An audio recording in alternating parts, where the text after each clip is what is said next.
Mr. Chairman, ladies and gentlemen, I appreciate very much your generous invitation to be here tonight.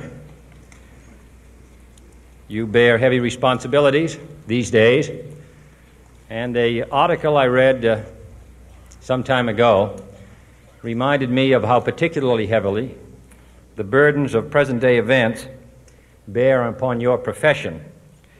You may remember that in 1851, the New York Herald Tribune, under the sponsorship and publishing of Horace Greeley, employed as its London correspondent an obscure journalist by the name of Karl Marx. We are told that foreign correspondent Marx, stone broke, and with a family ill and undernourished, constantly appealed to Greeley and managing editor Charles Dana for an increase in his munificent salary of $5 per installment, a salary which he and Ingalls ungratefully labeled as the lousiest petty bourgeois cheating. But when all his financial appeals were refused, Marx looked around for other means of livelihood and fame, eventually terminating his relationship with the Tribune and devoting his talents full-time to the cause that would bequeath to the world the seeds of Leninism, Stalinism, revolution, and the Cold War. If only this capitalistic New York newspaper had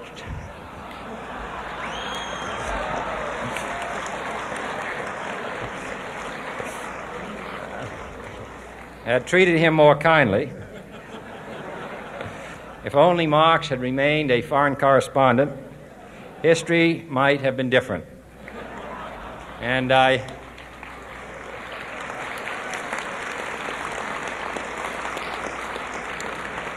I hope all publishers will bear this lesson in mind the next time they receive a poverty-stricken appeal from a small increase in the expense account from an obscure newspaper man.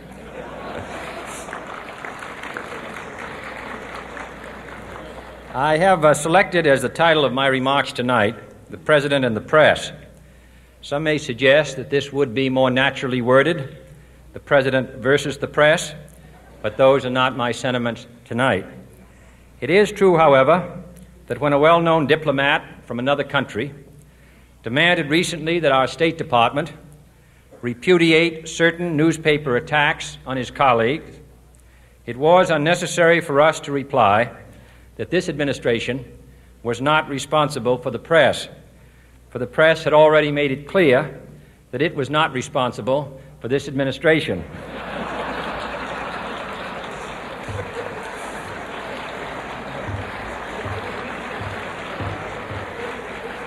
Nevertheless, my purpose here tonight is not to deliver the usual assault on the so-called one-party press. On the contrary, in recent months, I have rarely heard any complaints about political bias in the press except from a few Republicans. Nor is it my purpose tonight to discuss or defend the televising of presidential press conferences.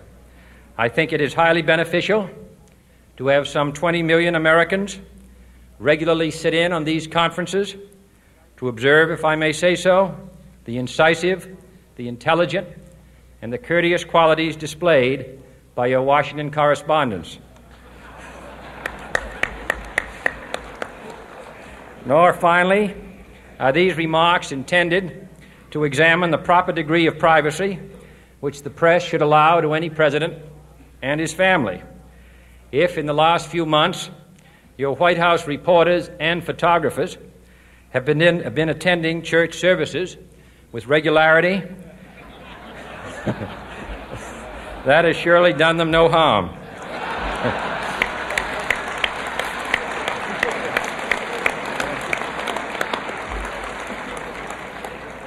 On the other hand, I realize that your staff and wire service photographers may be complaining that they do not enjoy the same green privileges, the local golf courses, which they once did. It is true that my predecessor did not object, as I do, to pictures of one's golfing skill in action, but neither, on the other hand, Did he ever been a Secret Service man? My topic tonight is a more sober one, of concern to publishers as well as editors. I want to talk about our common responsibilities in the face of a common danger. The events of recent weeks may have helped to illuminate that challenge for some, but the dimensions of its threat have loomed large on the horizon for many years. Whatever our hopes may be for the future, for reducing this threat or living with it, there is no escaping either the gravity or the totality of its challenge to our survival and to our security, a challenge that confronts us in unaccustomed ways in every sphere of human activity. This deadly challenge imposes upon our society two requirements of direct concern, both to the press and to the President. Two requirements that may seem almost contradictory in tone, but which must be reconciled and fulfilled if we are to meet this national peril. I refer first to the need for far greater public information, and second, to the need for far greater official secrecy. The very word secrecy is repugnant in a free and open society, and we are, as a people, inherently and historically opposed to secret societies, to secret oaths, and to secret proceedings. We decided long ago that the dangers of excessive and unwarranted concealment of pertinent facts far outweighed the dangers which are cited to justify it. Even today, there is little value in opposing the threat of a closed society by imitating its arbitrary restrictions. Even today, there is little value in ensuring the survival of our nation if our traditions do not survive with it. And there is very grave danger that an announced need for increased security will be seized upon by those anxious to expand its meaning to the very limits of official censorship and concealment. That I do not intend to permit to the extent that it's in my control. And no official of my administration, whether his rank is high or low, civilian or military, should interpret my words here tonight as an excuse to censor the news, to stifle dissent, to cover up our mistakes, or to withhold from the press and the public the facts they deserve to know. But I do ask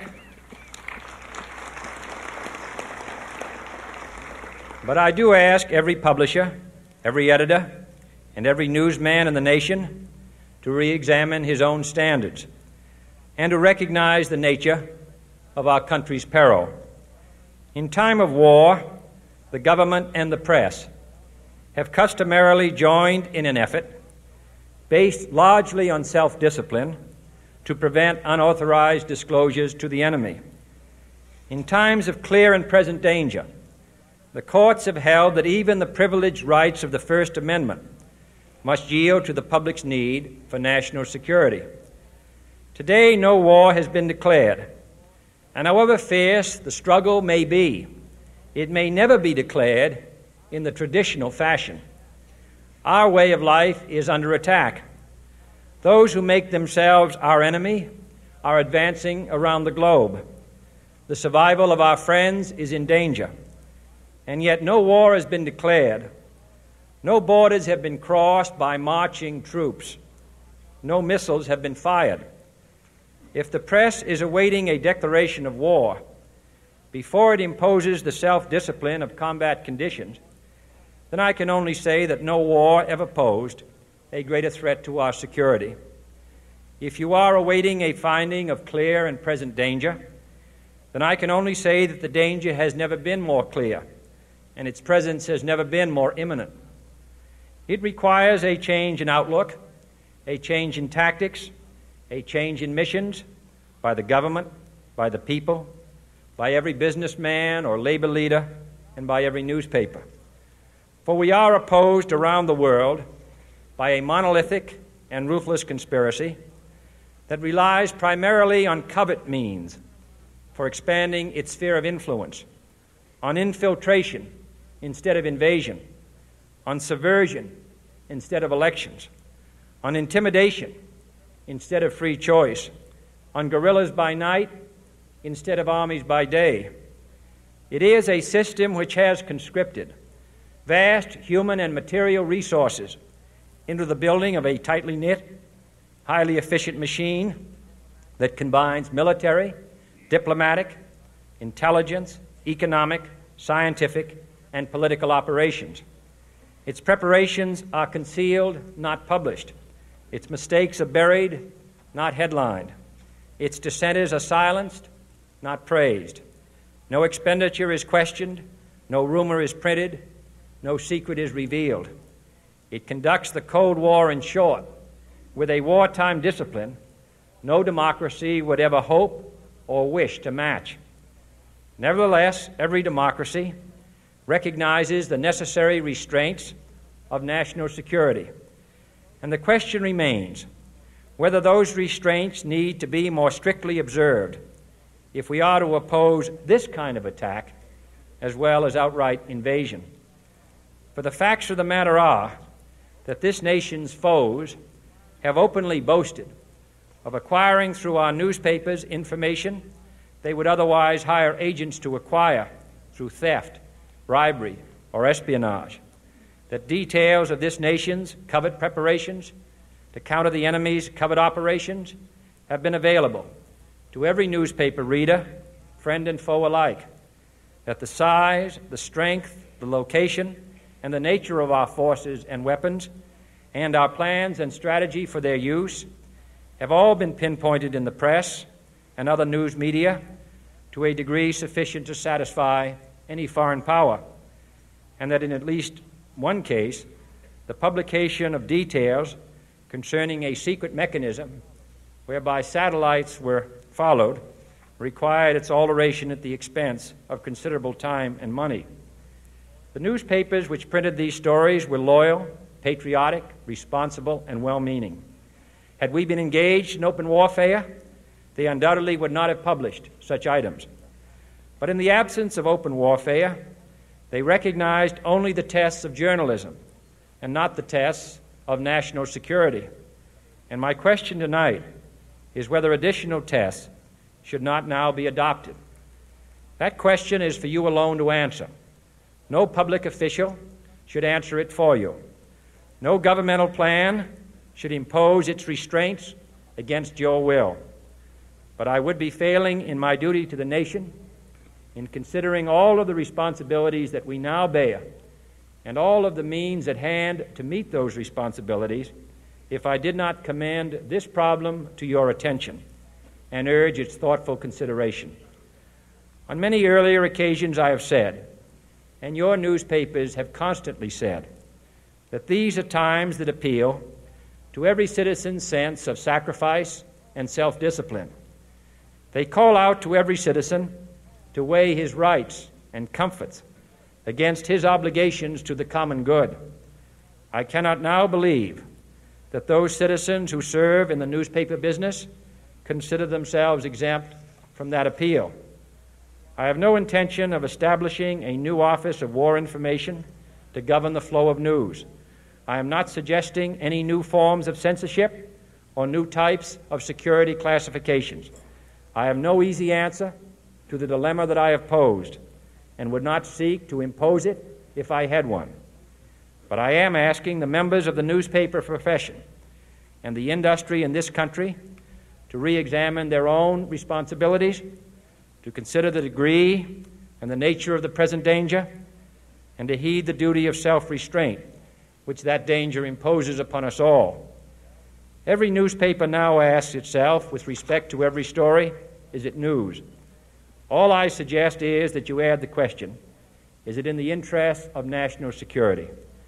And I hope that every group in America, unions and businessmen and public officials at every level, will ask the same question of their endeavors and subject their actions to this same exacting test. And should the press of America consider and recommend the voluntary assumption of specific new steps or machinery, I can assure you that we will cooperate wholeheartedly with those recommendations. Perhaps there will be no recommendations. Perhaps there is no answer to the dilemma, faced by a free and open society in a cold and secret war. In times of peace, any discussion of this subject and any action that results are both painful and without precedent. But this is a time of peace and peril which knows no precedent in history. It is the unprecedented nature of this challenge that also gives rise to your second obligation, an obligation which I share, and that is our obligation to inform and alert the American people, to make certain that they possess all the facts that they need and understand them as well, the perils, the prospects, the purposes of our program, and the choices that we face. No president should fear public scrutiny of his program, for from that scrutiny comes understanding, and from that understanding comes support or opposition, and both are necessary. I am not asking your newspapers to support an administration, but I am asking your help in the tremendous task of informing and alerting the American people. For I have complete confidence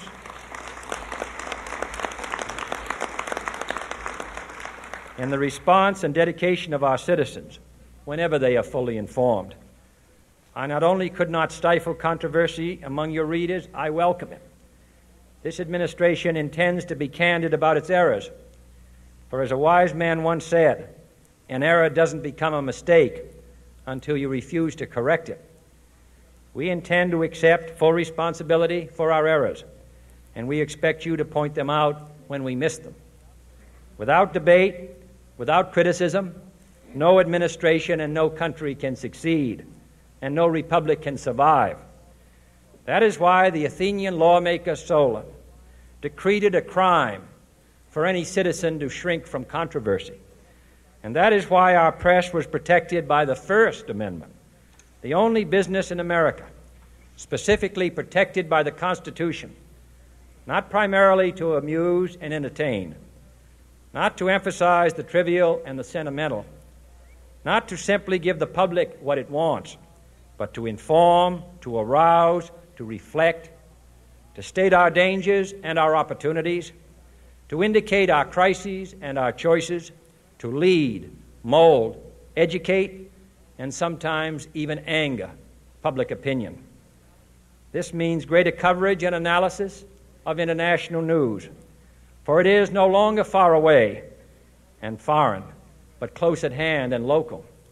It means greater attention to improved understanding of the news, as well as improved transmission.